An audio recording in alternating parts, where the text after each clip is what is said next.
ശബരിമല യുവതീ പ്രവേശന പുനഃപരിശോധനാ ഹർജികളിൽ സുപ്രീം കോടതിയിൽ വാദം തുടരും. ഇന്ന് സംസ്ഥാന സർക്കാരിന്റെ വാദം കോടതി കേൾക്കും. കേസിൽ കഴിഞ്ഞ ദിവസങ്ങളിൽ കോടതി നടത്തിയ നിരീക്ഷണങ്ങൾ ഏറെ ചർച്ച ചെയ്യപ്പെട്ടിരുന്നു. ദിലീപ് ചേരുകയാണ് സുപ്രീം കോടതിയിൽ നിന്നും. ദിലീപ്, കഴിഞ്ഞ ദിവസം സുപ്രീം കോടതി പറഞ്ഞ ചില പ്രധാനപ്പെട്ട നിരീക്ഷണങ്ങളിൽ ഒന്ന് വിശ്വാസമില്ലാത്തവർ എന്തിന് ക്ഷേത്രങ്ങളിൽ പോകുന്നുവെന്നതാണ്.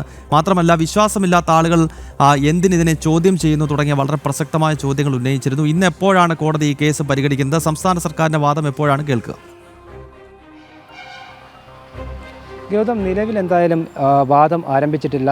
ഇന്നലെയും കൂടി ആയപ്പോൾ 8 ദിവസം പിന്നിട്ടിരിക്കുകയാണ് ശബരിമല യുവതീ പ്രവേശനത്തെ എതിർക്കുന്നവരുടെ വാദം. ആദ്യം ശബരിമല യുവതീ പ്രവേശനത്തെ എതിർക്കുന്നവരുടെ വാദമാണ് കേൾക്കുന്നത്, പിന്നെയാണ് അവർ മറ്റുള്ളവരുടെ വാദം കേൾക്കുന്നത്. നിലവിൽ ഇന്ന് 9ാം ദിവസമാണ്. നിലവിൽ ഇതുവരെയും വാദം ആരംഭിച്ചിട്ടില്ല എന്നാണ് അറിയാൻ സാധിക്കുന്നത്. ഈ 8 ദിവസത്തിൻ്റെ ഒരു സുപ്രീം കോടതിയുടെ നിരീക്ഷണം നോക്കുന്നുവെങ്കിൽ സ്വാഭാവികമായിട്ടും വിശ്വാസികളെ സംബന്ധിച്ചിടത്തോളം ഒരു വളരെയധികം ആശ്വാസം നൽകുന്നതും അതോടൊപ്പം തന്നെ പ്രതീക്ഷ നൽകുന്ന ഒരു നിരീക്ഷണമാണ് സുപ്രീം കോടതിയുടെ ഭാഗത്ത് ഉണ്ടായിരിക്കുന്നത്. അതിൽ ഏറ്റവും പ്രധാനപ്പെട്ട കാര്യമെന്ന് പറയുന്നത് സുപ്രീം കോടതിയിൽ ഒരു പ്രധാന നിരീക്ഷണം എന്നത് പറയുന്നത് വിശ്വാസികൾ, ലക്ഷക്കണക്കിന് വിശ്വാസികളുടെ വിശ്വാസം എങ്ങനെയാണ് കോടതിക്ക് തെറ്റെന്ന് പറയാൻ സാധിക്കുന്നത് എന്നടക്കമുള്ള ഒരു നിരീക്ഷണം സുപ്രീം കോടതിയുടെ ഭാഗത്തുനിന്ന് ഉണ്ടായിട്ടുണ്ട്. അതോടൊപ്പം തന്നെ മുൻ ശബരിമല തന്ത്രിയായിരുന്ന കണ്ഠരര് രാജീവരുടെ വേണ്ടി വാദിക്കാൻ എത്തിയത് മുതിർന്ന അഭിഭാഷകനായ വി ഗിരിയാണ്. അദ്ദേഹത്തിൻ്റെ വാദമെന്ന് പറയുന്നത് വളരെയധികം ശ്രദ്ധേയമാണ്. ഹിന്ദുമത വിശ്വാസപ്രകാരം അല്ലെങ്കിൽ ഹിന്ദുമതത്തിൻ്റെ ഏറ്റവും വലിയ പ്രത്യേകത എന്ന് പറയുന്നത് വിഗ്രഹ ആരാധനയാണ്. വിഗ്രഹ ആരാധനയ്ക്ക് ഓരോ പ്രത്യേക രീതിയുണ്ട്, ഓരോ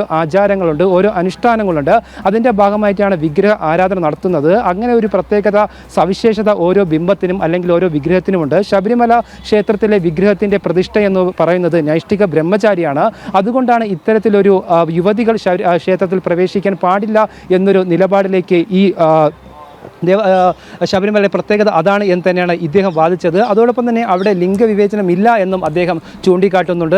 10 വയസ്സിന് താഴെയുള്ള പെൺകുട്ടികൾക്കും അതോടൊപ്പം തന്നെ 50 വയസ്സിന് മുകളിലുള്ള അമ്മമാർക്കും അവിടെ പ്രവേശിക്കാൻ കഴിയുന്നുണ്ട്. അതുകൊണ്ട് തന്നെ അവിടെ ലിംഗവിവേചനം ഇല്ല എന്നൊരു പ്രത്യേകതയും ലിംഗവിവേചനം ഇല്ല എന്നും കൂടിയാണ് അദ്ദേഹത്തിൻ്റെ വാദം. അദ്ദേഹത്തിൻ്റെ ആ വാദം പരിഗണിച്ച ശേഷമാണ് സുപ്രീം കോടതിയിലെ പ്രത്യേക ഒരു നിരീക്ഷണം വന്നിരിക്കുന്നത്. കോടിക്കണക്കിന് വിശ്വാസികളുടെ വിശ്വാസം തെറ്റാണെന്ന് പറയാൻ കഴിയില്ല എന്നൊരു വാദമാണ് കോടതിയുടെ ഭാഗത്തുനിന്നുണ്ടായത്.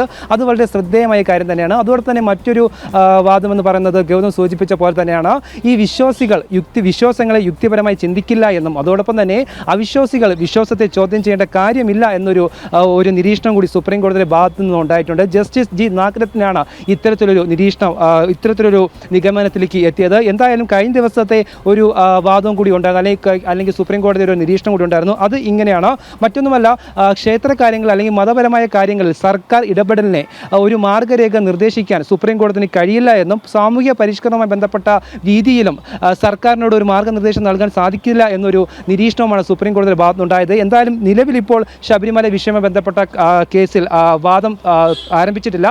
അല്പസമയം തന്നെ ആരംഭിക്കും എന്നാണ് അറിയാൻ സാധിക്കുന്നത്. എന്തായാലും ഈ 8 ദിവസത്തെ വാദപ്രതിവാദങ്ങൾക്കിടയിൽ വിശ്വാസിയെ സംബന്ധിച്ചിടത്തോളം സുപ്രീം കോടതിയുടെ ഭാഗത്തുനിന്ന് ഉണ്ടായിരിക്കുന്നത് വളരെ ആശ്വാസവും സന്തോഷകരമായ കാര്യം തന്നെയാണ്. ഗൗതം, ഓക്കെ ദിലീപ്, ശബരിമല യുവതീ പ്രവേശനവുമായി ബന്ധപ്പെട്ട കേസ് ഇന്ന് വീണ്ടും സുപ്രീം കോടതിയിലേക്ക് എത്തുകയാണ്. വാദം തുടരുകയാണ്. സംസ്ഥാന സർക്കാരിനെ സംബന്ധിച്ച് നമുക്കറിയാം, ഭക്തരുടെ ഭാഗത്തു നിന്നുള്ള വലിയ പ്രതിഷേധം, തെരഞ്ഞെടുപ്പുകളിൽ അടുത്തിടെ ഉണ്ടായ തിരിച്ചടികൾ, ഇതൊക്കെ കണക്കിലെടുത്തുകൊണ്ട് ഇപ്പോൾ നിലപാട് മാറ്റുന്നുണ്ട്. കോടതിയിൽ ഒരുപക്ഷെ ഭക്തർക്ക് അനുകൂലമായ നിലപാട് സ്വീകരിച്ചേക്കാം. എന്തായാലും സംസ്ഥാന സർക്കാരിന്റെ വാദം ഇന്ന് കോടതിയിൽ നടക്കും. ദിലീപാണ് വിവരങ്ങളുമായി ചേർത്ത്